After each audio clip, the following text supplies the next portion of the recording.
자리에 앉으셔서 오늘 우리에게 주신 하나님의 말씀 같이 봉독하겠습니다. 오늘 우리에게 주신 하나님의 말씀은 로마서 6장 11절부터 14절까지 말씀입니다. 로마서 6장 11절부터 14절까지 말씀인데 우리 한 목소리로 같이 봉독하겠습니다. 이와 같이 너희도 너희 자신을 죄에 대하여는 죽은 자요 그리스도 예수 안에서 하나님께 대하여는 살아있는 자로 여길지어다. 그러므로 너희는 죄가 너희 죽을 몸을 지배하지 못하게 하여 몸의 사욕에 순종하지 말고, 또한 너희 지체를 불의의 무기로 죄에게 내주지 말고, 오직 너희 자신을 죽은 자 가운데서 다시 살아난 자 같이 하나님께 드리며 너희 지체를 의의 무기로 하나님께 드리라. 죄가 너희를 주장하지 못하리니 이는 너희가 법 아래 있지 아니하고 은혜 아래에 있음이라. 아멘. 사도 바울은 지금 그런즉 우리가 무슨 말을 하리요? 은혜를 더하게 하려고 죄에 거하겠느냐? 그럴 수 없느니라. 죄에 대하여 죽은 우리가 어찌 그 가운데 더 살리요? 라고 로마서 6장 1절과 2절에서 선언한 이후에 우리 주 예수 그리스도의 은혜가 십자가의 은혜로 구원받아 의롭게 칭함을 받고 또 하나님의 자녀가 되어 사망에서 생명으로 옮김받은 우리는 결단코 은혜를 더하게 하려고 죄에 거할 수 없다는 사실을 논중하고 있는 중입니다.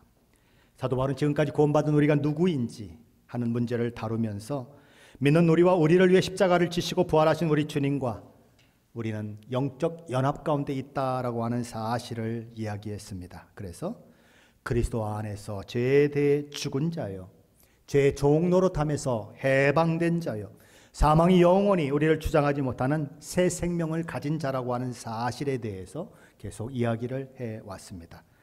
그리고 결론적으로 했던 말씀이 오늘 저와 여러분이 읽었던 로마서 6장 11절 말씀입니다. 우리 11절 말씀 다시 한번 함께 읽어보겠습니다. 이와 같이 너희도 너희 자신을 죄에 대하여는 죽은 자요 그리스도 예수 안에서 하나님께 대하여는 살아있는 자로 여길지어다. 아멘. 저와 여러분은 죄에 대하여 죽은 자입니다. 그리고 하나님께 대하여는 산 자입니다. 우리가 하나님에 대하여 살았기 때문에 저와 여러분이 느끼던 느끼지 못하던 상관없이 하나님의 능력의 손길은 저와 여러분 안에서 역사할 것이고 저와 여러분을 구원하신 하나님의 뜻과 계획은 하나하나 이루어져 갈 것입니다. 그리고 종국적으로 저와 여러분은 책망할 것도 없고 점도 없고 흠도 없는 자로 그야말로 완벽한 자로 세워지게 될 것입니다. 그것이 저와 여러분이 가진 지위요, 신분이요, 운명입니다. 그러므로 저와 여러분은 언제나 어디서나 내가 죄에 대해서 죽은 자라고 하는 사실을, 그리고 하나님에 대해서는 산 자라고 하는 사실을 알고 확신하고 살아가야 한다는 것입니다. 하나님의 자녀가 되셨습니까? 그 사실은 취소될 수 없습니다.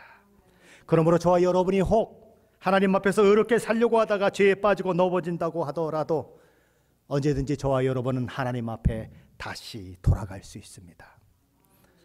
마치 아버지의 재산을 다 탕진했던 이 둘째 아들이 내가 일어나 아버지께 가서 이르기를 내가 하늘과 아버지께 죄를 지었다라고 고백하며 일어나서 아버지께로 돌아간 것처럼 저와 여러분 언제 어떤 상황 어떤 처지 가운데서도 하나님 앞에 돌아갈 수 있습니다.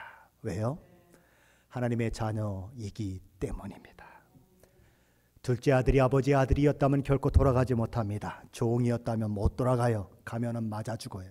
못 돌아가요.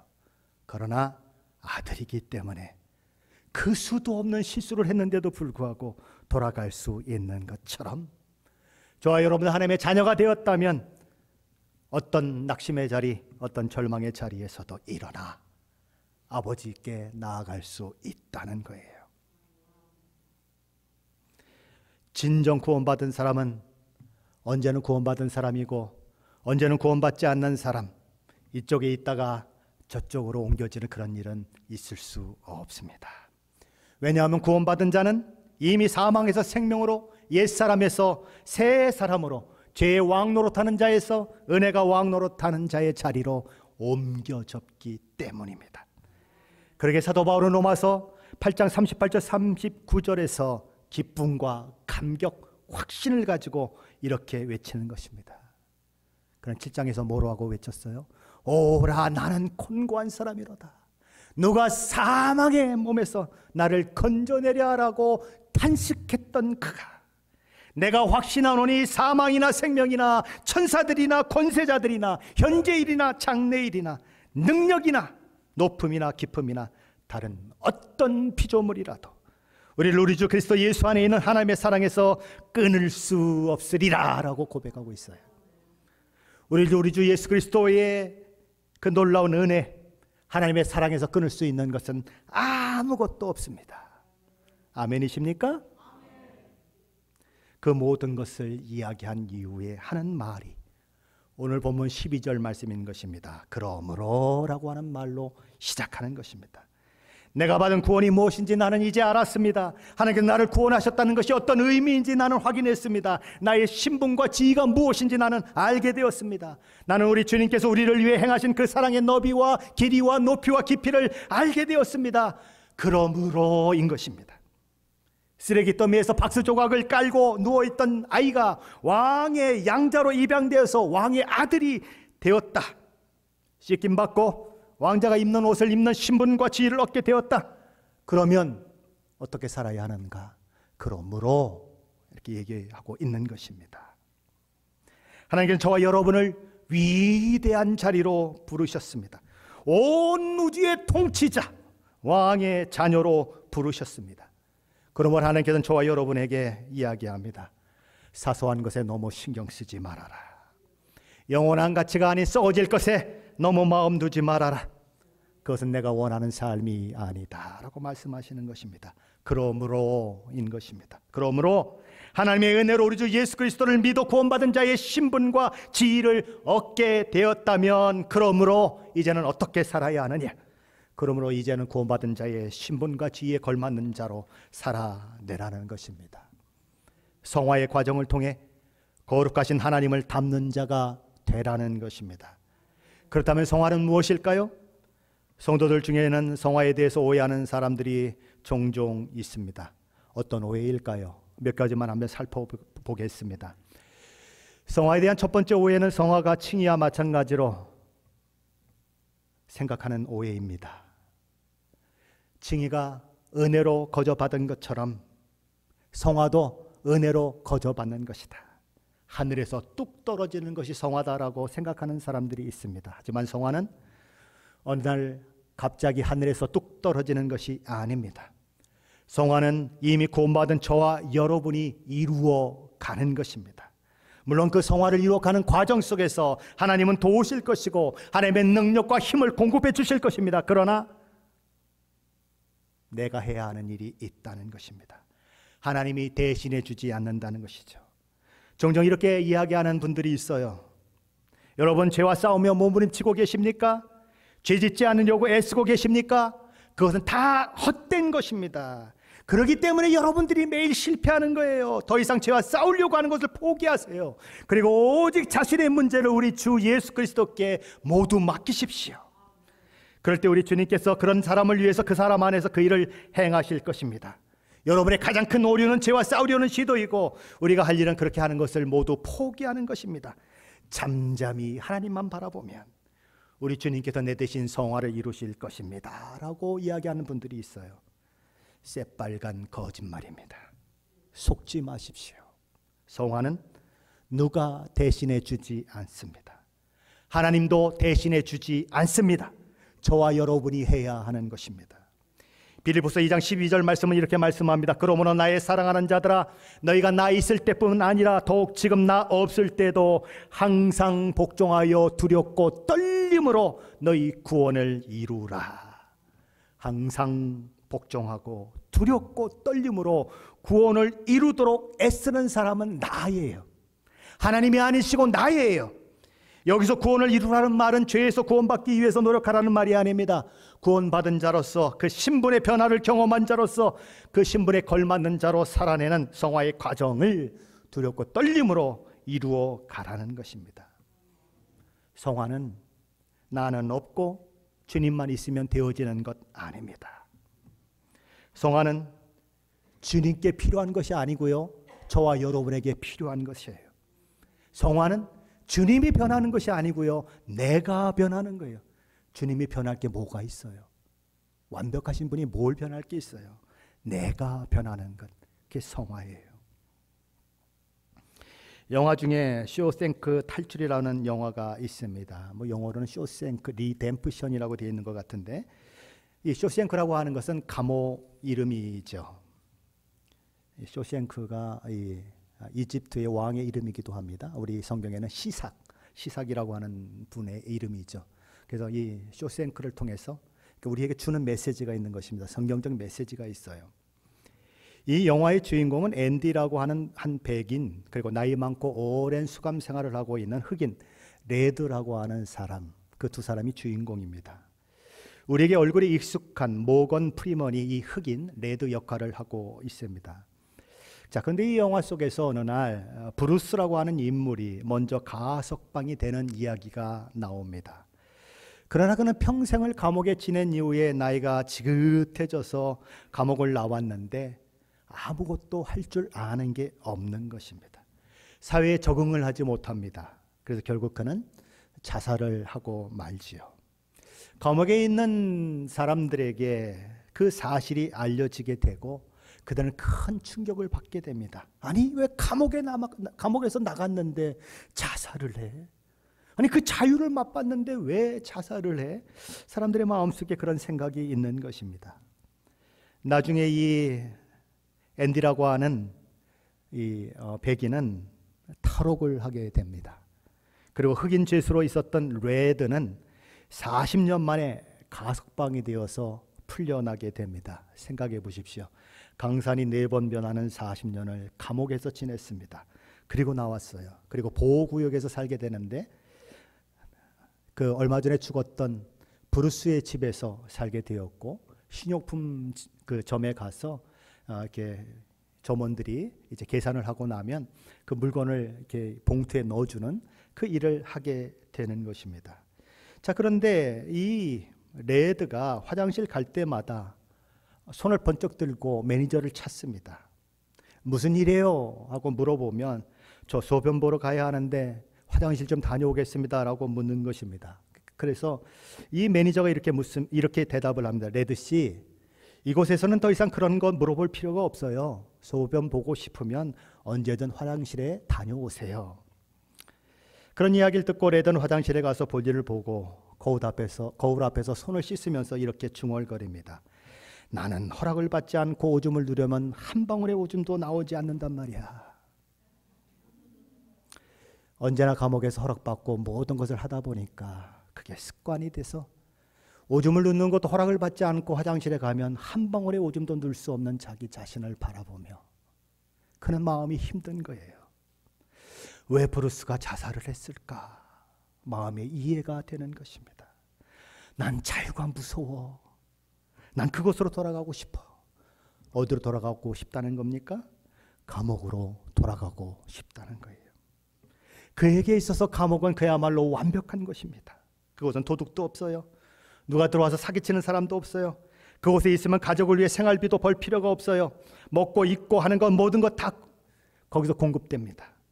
아침에 몇 시에 일어나는지 고민할 필요 없어요. 몇 시에 자야 하는지 고민할 필요 없어요. 일어나라고 하면 일어나고, 자라고 하면 자고, 쉬라고 하면 쉬고, 일하라고 하면 일하고, 아무 생각 없이 살아도 아무 문제가 없어요. 오직 하나 없는 것이 있다면 자유예요. 자유만 포기하고 살면 모든 것이 보장되는 것이 감옥이에요. 자, 그렇다면 다시 감옥으로 돌아가야 할까요?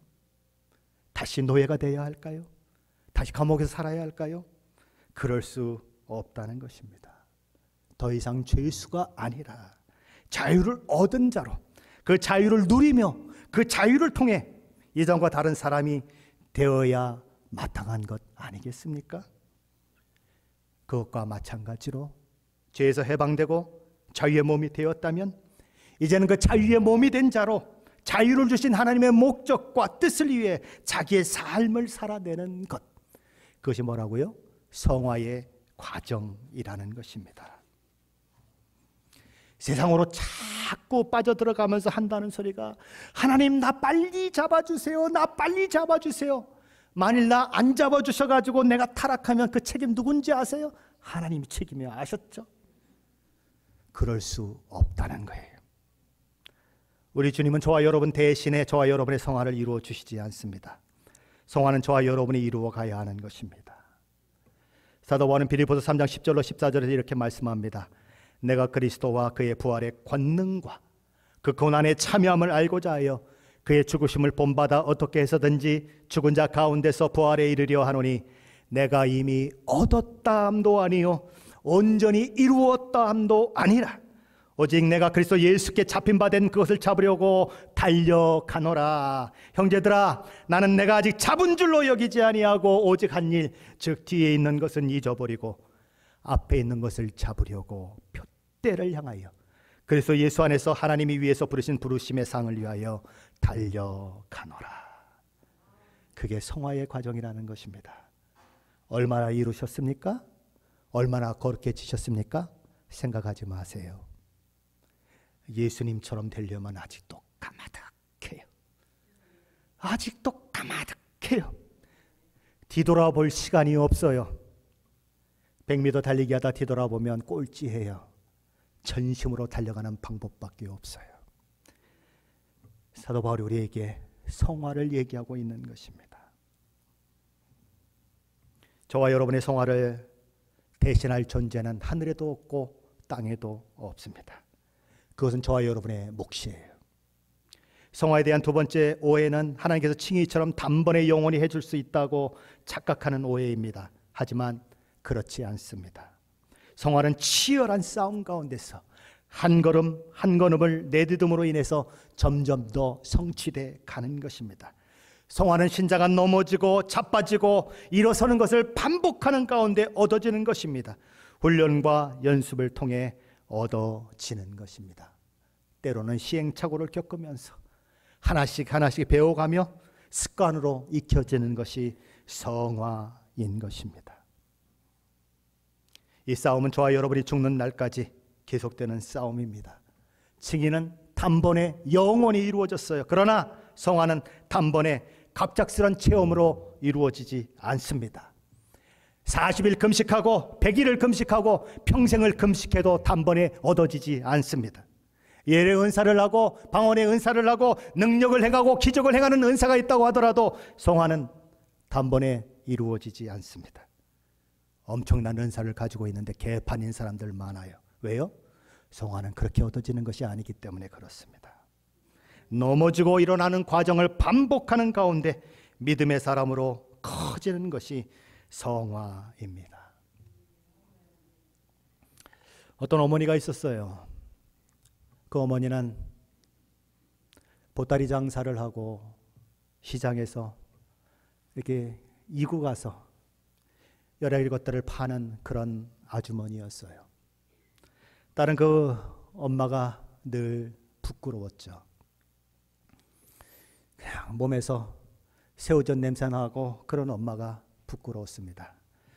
어느 날 친구들과 이 딸 아이가 길을 가고 있는데 엄마와 마주쳤어요. 엄마가 너무 반가워가지고 너 지금 학교 갔다 오는 거야? 라고 물어봤는데 얘가 시치미를 뚝 떼더니 아줌마 누구세요? 그랬어요. 여러분은 집에 가서 어떻게 하실래요? 이놈은 지지배야, 너도 가서 애들 한번 낳아봐. 그리고 너하고 똑같은 애 하나 좀 낳아봐. 그러실래요? 어떻게 하실래요? 집에 가서 아무 소리도 안 하는 것입니다. 엄마의 위대함을 보고 딸이 배워요. 그리고 시집가서 아이를 낳아보고 우는 거예요. 내가 엄마한테 그랬지. 그게 커지는 거예요. 그게 성화의 과정이에요. 성질 난다고 성질 든 대로 다 부려버리고 하고 싶은 말 있다고 하고 싶은 대로 다 쏟아부으고 그러면 성화는 못 이루어져요. 어떤 분들은 하고 싶은 말 다 하는 것을 정직하다고 착각하는 사람들이 있어요. 그건 정직이 아니고요. 그거는요. 뭐라고 얘기할 줄 모르겠네. 강단이라서 얘기를 못해요. 그건 정지가 아니에요. 할 말도 하지 못하고 사는 것. 맞는 줄 아는데 큰 소리 치지 못하는 것. 성화의 과정 가운데서 일어나는 일이에요. 성화에 대한 세 번째 오해는 마치 그것을 내가 원하면 해도 되고 원하지 않으면 하지 않아도 된다고 착각하는 오해인 것입니다. 마치 성화에 대한 선택권이 내게 있는 것처럼 착각하고 사는 사람들이 있다는 거예요. 하지만 그렇지 않습니다. 나는 나의 주인이 아니에요. 나의 주인은 따로 있어요.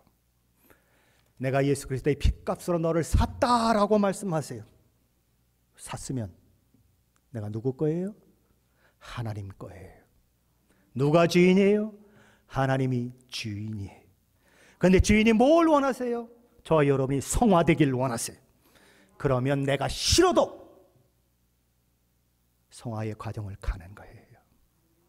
저와 여러분에게는 선택권이 없어요. 거룩한 삶을 살아내라는 주의 명령에 순종하는 것밖에 없습니다. 디모데전서 4장 3절은 이렇게 말씀합니다. 하나님의 뜻은 이것이니 너희의 거룩함이니라. 베드로전서 1장 16절 말씀은 이렇게 말씀합니다. 내가 거룩하니 너희도 거룩할지어다. 하나님의 명령이에요. 해도 되고 안 해도 되는 것이 아니라 반드시 순종해야 하는 명령이에요. 그러므로 우리는 어떻게 살아야 합니까? 로마서 6장 12절 13절 말씀인데 다시 한번 함께 읽어보겠습니다. 12절 13절입니다. 그러므로 너희는 죄가 너희 죽을 몸을 지배하지 못하게 하여 몸의 사욕에 순종하지 말고 또한 너희 지체를 불의의 무기로 죄에게 내주지 말고 오직 너희 자신을 죽은 자 가운데서 다시 살아난 자 같이 하나님께 드리며 너희 지체를 의의 무기로 하나님께 드리라. 아멘. 사도 바울은 첫째로 죄가 너희 죽을 몸을 지배하지 못하게 하라라고 말씀합니다. 죄라는 말씀도 알고 또 죄가 지배하지 못하게 하라는 말도 이해하겠는데 죽을 몸은 무엇을 가리키는 것일까요? 죽을 몸, 미래의 죽을 몸을 가리킵니다. 우리의 몸, 한시적으로 제한적으로 이 땅을 살아가는 우리의 몸을 말합니다. 우리의 이 몸은 죽을 몸이다 라고 사도 바울이 얘기합니다. 이 미래의 죽을 몸이 죄에 지배받지 않게 하라라고 이야기하는 것입니다. 그럼 왜 사도 바울은 굳이 내 몸이라고 그러면 되지 죽을 몸이다 라고 표현을 하고 있을까요? 사도 바울이 하고 싶은 이야기는 이 성화의 과정이 한시적이고 일시적이다 라고 하는 것을 이야기하고 싶은 것입니다. 이 땅에서 성화의 과정이 쉽지 않고 힘들고 때로 어려운 그 과정이지만 일시적이고 또 영원한 것이 아니다. 그 얘기를 하고 있는 것입니다. 사도 바울이 죽을 몸이라고 표현하고 있는 또 다른 이유는 우리에게 죽을 몸이 있지만 영화로운 몸도 있다는 것을 보여주기 위해서 그렇습니다.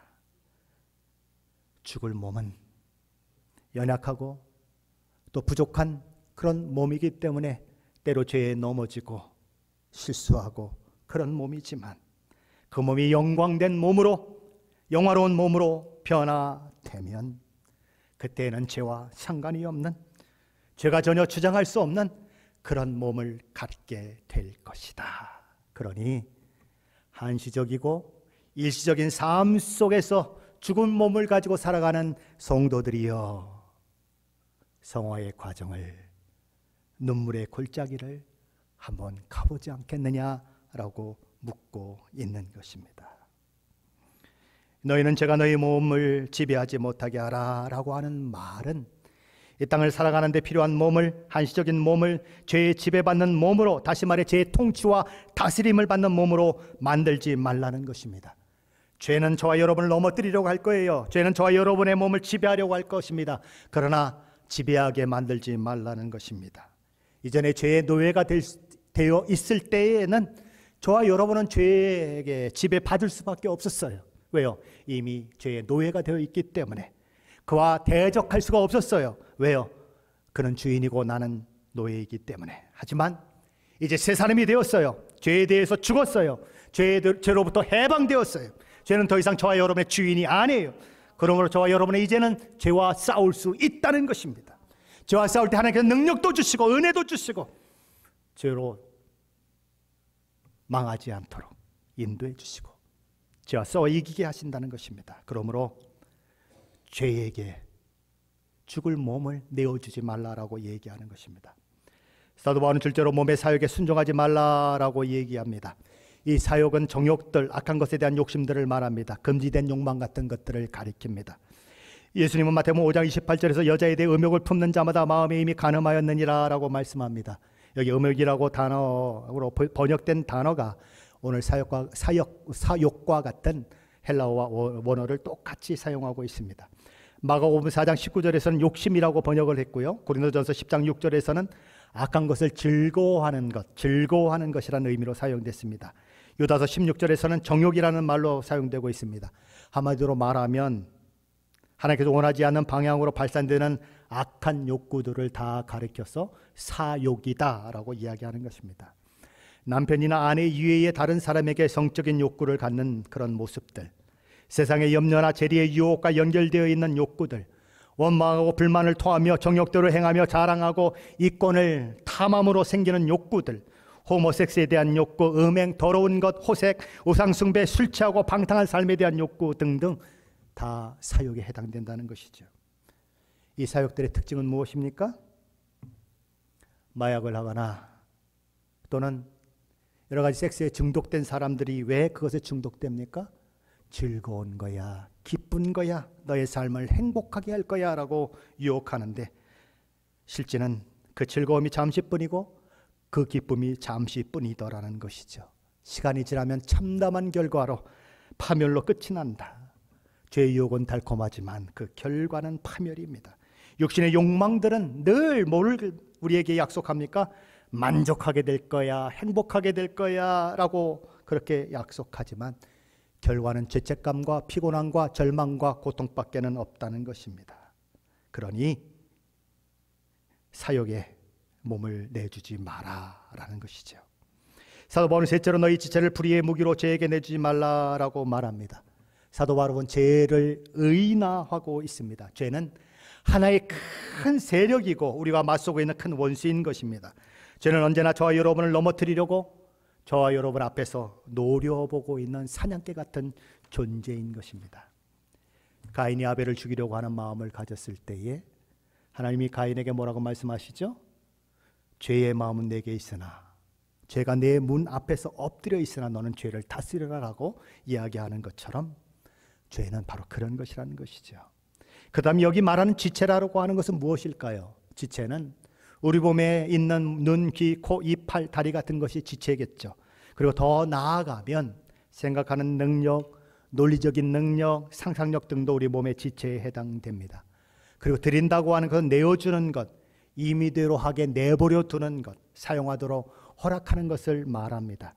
우리의 지체를, 그것이 몸에 붙어있는 지체이든지 혹은 우리의 정서적인 것에 해당되는 지체이든지 죄가 마음대로 할 수 있도록, 제가 마음대로 사용하도록, 죄가 임의대로 그렇게 하도록 내버려 두지 말아라라고 이야기하는 것입니다. 우리는 죄는 언제나 지체를 장악하고 그것을 이용하려는 데 혈안이 되어 있다고 하는 사실을 기억해야 하는 것입니다.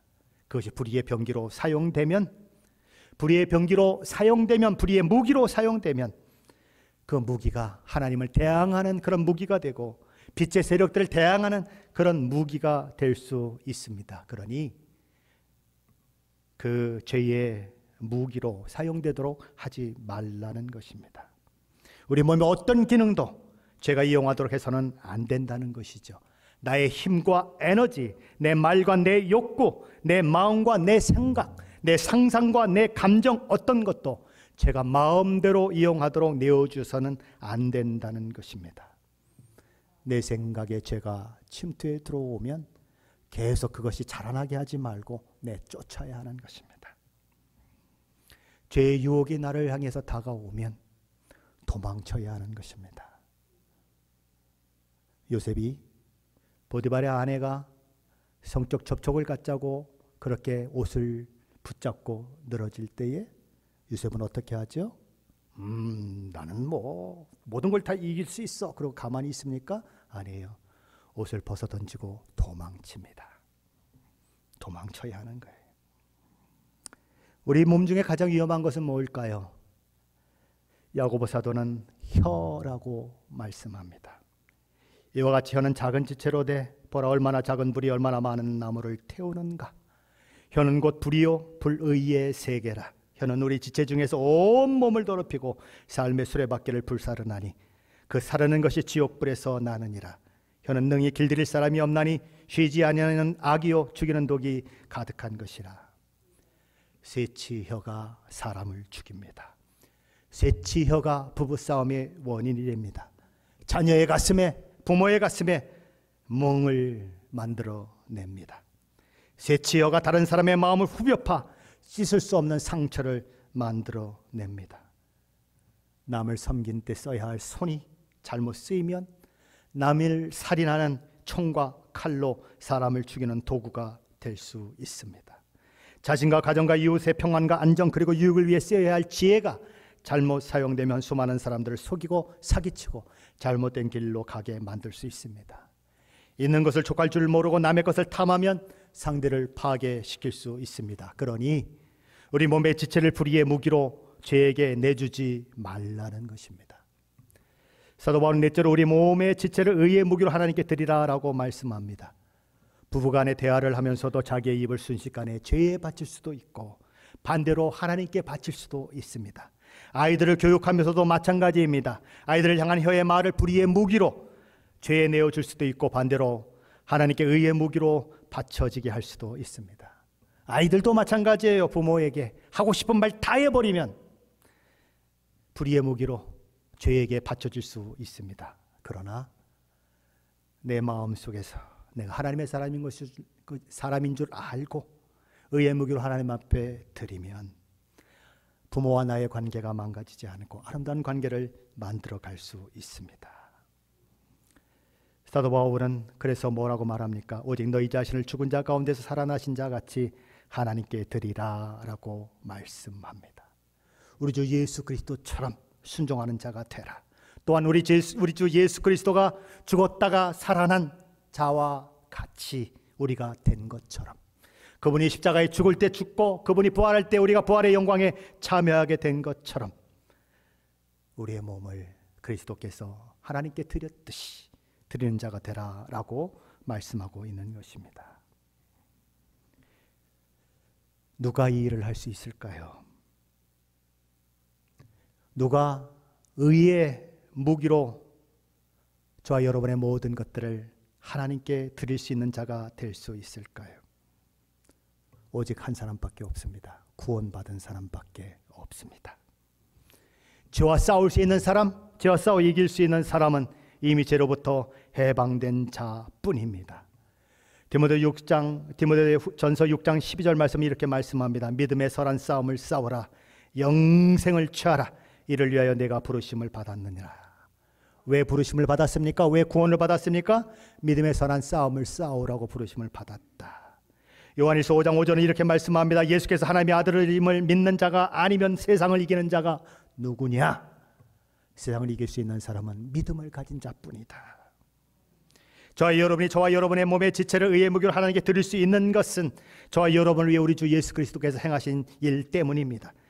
생명이 없는 씨는 아무리 땅에 묻어 놓아도 싹이 나지 않습니다. 그 속에서 썩어 땅의 일부가 되어 버릴 수밖에 없습니다. 그러나 생명을 가진 씨앗은 자기를 덮고 있는 땅을 뚫고 나오는 것입니다. 수박씨는 자기보다 20만 배 되는 무게를 뚫고 나온다라고 이야기합니다. 몇 배요? 20배가 아니고 20만 배 무게를 뚫고 나온다. 왜 그렇습니까? 그 안에 생명이 있기 때문입니다. 우리가 죄와 싸울 수 있는 것은, 죄와의 싸움에서 승리할 수 있는 것은 저와 여러분에게 예수의 생명이 있기 때문이에요. 저와 여러분이 죄의 종이 더 이상 아니기 때문입니다. 사탄에게 종노릇하는 자가 아니기 때문입니다. 저와 여러분 하나님의 자녀요, 하나님의 복과 은혜 가운데 하나님의 통치와 다스림 가운데 있는 자이기 때문에, 예수 그리스도의 생명이 저와 여러분에게 있기 때문에 20만 배나 되는 그 무게를 뚫고 밖으로 나오는 거예요. 죄가 아무리 강해도 그 죄와 싸울 수 있는 것입니다. 마지막에는 최후 승리를 얻을 수 있게 되는 것입니다. 그러므로 저와 여러분이 세상을 살아가면서 우리 마음속 최고 위에 어떤 마음을 가져야 할까요? 하나님께서 나의 왕이시다, 나의 주인이시다. 나는 누구를 위해 살아야 하는가? 나는 왕이신 하나님을 살아야 하고 나는 주인이신 하나님을 위하여 살아야 하는 자다. 그분이 나에게 성화를 명령하셨으니, 죄와 싸우라 명령하셨으니 이 전쟁을 내가 끝까지 하리라. 때로 넘어지고 자빠져도 다시 일어나겠다. 7번 넘어지면 8번 일어나 주께서 명령하신 그 싸움을 내가 싸워내리라. 성화의 길이 쉬울까요? 성화의 길은 쉽지 않습니다. 하나님의 마음에 합한 자라고 불리워졌던 그 대단한 믿음의 사람 다윗도 넘어지는 것처럼 우리는 종종, 아니 자주 넘어질 것입니다. 때로 죄에 넘어지는 내가 싫지 않습니까? 수십 년 교회 다녔는데, 내가 목사인데 이 정도에 넘어지다니, 그냥 꽉 죽어버릴까? 난 소망이 없는가 봐. 그래서 예수 믿었는데 왜 내가 이 모양 이 꼴일까? 그럴 때가 있지 않습니까? 주저앉아야 할까요? 꽉 죽어버려야 할까요? 아니에요. 그럼에도 불구하고 일어나 그 길을 가셔야 합니다. 하나님은 저와 여러분이 다시 일어나기를 원하십니다. 저와 여러분을 붙들고 세워주십니다. 일어나 같이 가자고 말씀하십니다. 아픈 다리를 고쳐주시고, 다리를 저는 저와 여러분을 부축해서 쩔룩쩔룩 거리면서도 내 어깨에 기대어 가자라고 말씀하십니다. 가야 하는 것입니다. 죄는 결코 우리를 정복할 수 없습니다. 죄는 결코 우리를 이길 수 없습니다. 왜요? 우리 주님이 이미 이긴 싸움을 우리는 하고 있기 때문입니다. 다만 한 발 후퇴했다가 2발 앞으로 나아갈 뿐입니다. 실패하고 넘어짐을 통해서 우리는 더 강해지는 거예요. 더 믿음의 사람이 되는 것입니다. 운동선수들이 온갖 그런 훈련을 통해서 강해지는 것처럼 그의 그 근육이 단단해져서 보통 사람이 할 수 없는 일들을 하고 나중에 면류관을 머리에 쓰는 것처럼 우리는 실패를 통해서 배우고, 낙심을 통해서 배우고, 눈물 흘리는 그 현장을 통해서 배우는 것입니다. 나도 내가 용서 안 될 때 우리는 하나님을 바라볼 수 있어요. 하나님은 나의 아버지시거든요. 돌아가면 받아주시거든요. 그래서 또 일어나 하나님 앞에 가는 것입니다. 죄는 결코 우리를 정복할 수 없다는 것을 저와 여러분은 기억해야 하는 것입니다. 그래서 오늘 본문에서 사도 바울은 이렇게 얘기하는 것입니다. 우리 14절 말씀인데 함께 읽어보겠습니다. 14절입니다. 제가 너희를 주장하지 못하리니 이는 너희가 법 아래에 있지 아니하고 은혜 아래에 있음이라. 아멘. 현대의 성경은 이렇게 번역했습니다. 제가 다시 여러분의 주인이 될 수는 없습니다. 이제 여러분은 율법의 속박을 받으며 사는 죄의 노예가 아닙니다. 여러분 하나님의 은혜로 자유로운 몸이 되었기 때문입니다. 죄의 권세는 이미 깨어졌어요. 죄는 저와 여러분을 정죄의 자리로, 지옥 형벌의 자리로 데려갈 수 없습니다. 저와 여러분은 죄의 묶임으로부터 이미 해방된 자인 것입니다. 죄로부터 자유함을 얻은 자인 것입니다. 그리고 실제적으로 조금씩 죄와 멀어지는 거룩한 훈련 가운데 있고 있는 것입니다. 성화의 과정 가운데 있는 것입니다. 그리고 종국적으로 저와 여러분은 영화의 단계에 이르게 될 것입니다. 죄를 완전히 이기고 승리하는 그날을 맞게 될 것입니다. 그것이 예수 안에서 저와 여러분에게 허락된 놀라운 복과 은혜인 것입니다. 우린 넘어져도 다시 일어나야 합니다. 넘어진 것이 구원이 취소되는 것이 아니기 때문에, 넘어진 것이 하나님이 우리 아버지 됨이 포기되는 것이 아니기 때문에 탕자가 다시 일어나 아버지께 돌아가는 것처럼 넘어진 자리에서 다시 일어나 아버지께 가야 하는 것입니다. 그렇게 가면 조금씩 성화되는 내 모습을 확인하게 되는 것이죠. 죄의 유혹에 밀려올 때에 내가 누구인지를 확인하십시오. 하나님께 나를 위해 무엇을 행하셨는지를 생각하십시오. 우리 주님이 십자가에서 죽으심으로 나를 무엇으로부터 구원해 내셨는지를 기억하십시오. 내가 영광스러운 하나님의 자녀라고 하는 사실을 기억하십시오. 나의 지위, 나의 신분이, 내가 가진 이 영광이 어떤 것인지를 확인하십시오. 대통령의 아들도 함부로 살지 않아요. 왕의 자녀도 함부로 살지 않아요.